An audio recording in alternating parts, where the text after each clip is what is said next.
வண்ணக்கைப்பாவை நேயர்கள் மற்றும் குழந்தைகளுக்கு பொங்கல் தின நல்வாழ்த்துக்கள்.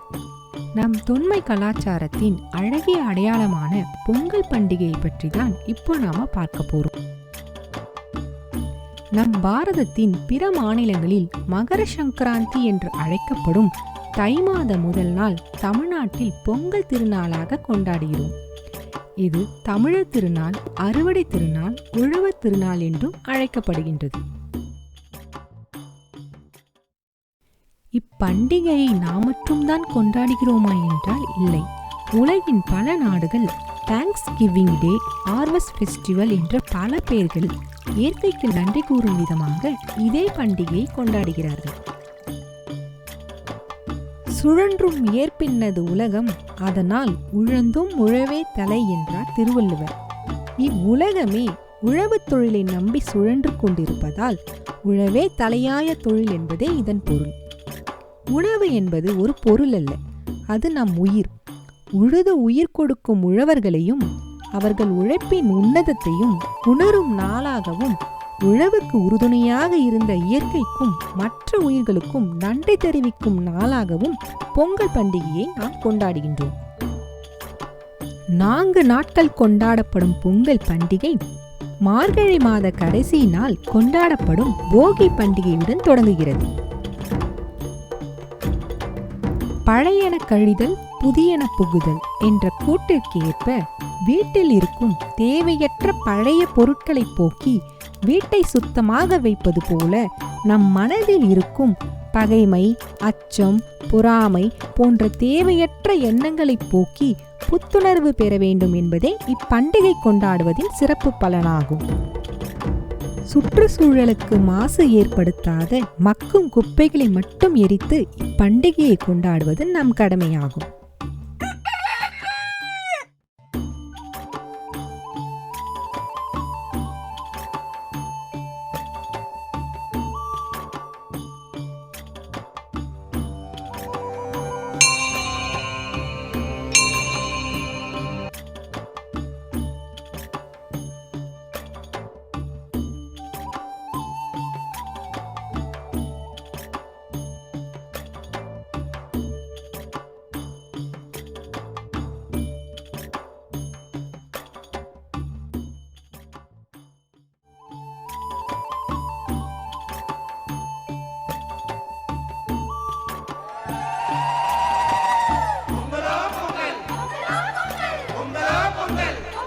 தை பிறந்தால் வழி பிறக்கும் என்னும் பொன்மொழிக்கேற்ப புதுநெல்லை குத்தி எடுத்த பச்சரிசி புது பானையில் பொங்கி வருவது போல நம் வாழ்விலும் புது நம்பிக்கையும் மகிழ்ச்சியும் பொங்க வேண்டும் என்றும், உழவுக்கு துணை நின்ற சூரியனுக்கு நன்றி சொல்லும் விதமாக இஞ்சி, மஞ்சள், கிழங்கு வகைகளை கரும்புடன் படைத்து சூரிய பொங்கலை நாம் கொண்டாடுகின்றோம்.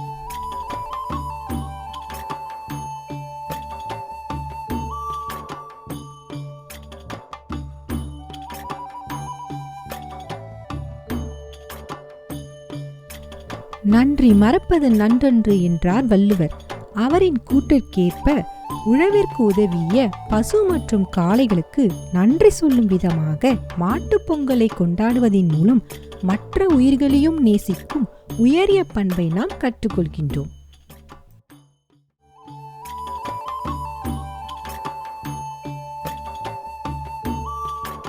போகி என்று பழையதை கழிப்பதில் தொடங்கிய நாம் அனுபவம் வாய்ந்த பெரியோர்களை சந்தித்து அவர்களது அன்பும் ஆசையும் பெறுவதன் மூலம் அனுபவம் உள்ள பழமையை ஏற்றுக்கொண்டு காணும் பொங்கலை தொடர்கின்றோம்.